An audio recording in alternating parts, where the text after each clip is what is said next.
அனைவருக்கும் வணக்கம். இன்றைக்கி என்ன சமையல்னால் சூப்பரான குழம்பு, சேப்பக்கிழங்கு உருளைக்கிழங்கு வெண்டைக்காய் போட்ட கருவாட்டு குழம்பு காம்பினேஷன் முட்டை. காலையில் ஒரு 8:30 மணிக்கெலாம் செஞ்சாச்சு. என்னென்னா இன்றைக்கி திடீர்னு ஒரு கெஸ்ட் வந்திருக்காங்க. அவங்களுக்காக சரி வச்சுட்டேன். அவங்க சாப்பிட்டு போகணுன்றதுக்காக வச்சுருக்கேன். நானும் வெளியே கிளம்பணுன்றதுக்காக வச்சுருக்கேன். ஃபஸ்ட்டு காக்காவுக்கு வச்சிடலாம். அடுத்தது யார் அந்த கெஸ்ட்டு அவங்களுக்கு என்ன பண்ணுறோன்னு பார்க்கலாம். ஓகே, வணக்கம். இவங்க தான் கெஸ்ட் இன்றைக்கி வந்திருக்காங்க.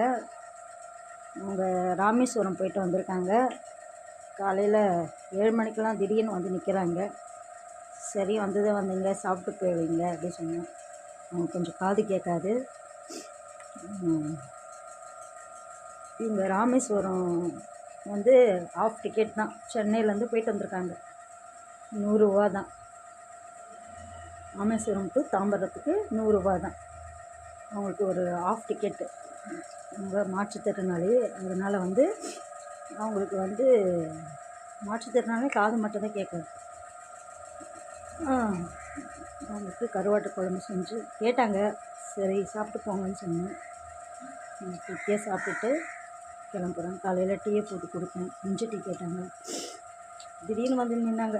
சரி, ஓகே, நம்ம வீட்டுக்கு வந்தவங்களை நம்ம தானே உபசரிக்கணும்.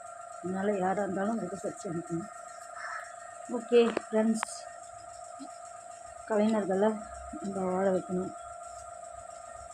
ஒரு மாற்றுத்திறனாளி, காது கேளாதவர், அதுக்கப்புறம் கொஞ்சம் டிசபிள் தான். அவங்களுக்கு டிக்கெட்டு, ஏன்னா டிக்கெட்டு இந்த மாதிரி இருக்கிறவங்களுக்கு ஆஃப் டிக்கெட்டு.